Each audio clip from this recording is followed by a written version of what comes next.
हनुमान् श्रीपदो वायुपुत्रो रुद्रो नघोजरः अमृत्यवीरवीरश्च ग्रामवासो जनाश्रयः धनदो निर्गुणः शूरो वीरो निधिपतिर्मुनिः पिङ्गाक्षो वरदो वाग्मी सीताशोकविनाशकः शिवः शर्वत्परो व्यक्तो व्यक्तो धराधरः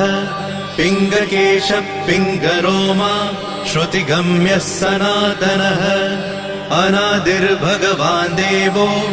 विश्वहेतुर्जनाश्रयः आरोग्यकर्ता विश्वेशो विश्वनाथो हरीश्वरः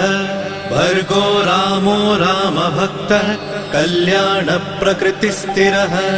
विश्वम्भरो विश्वमूर्तिर्विश्वरूपो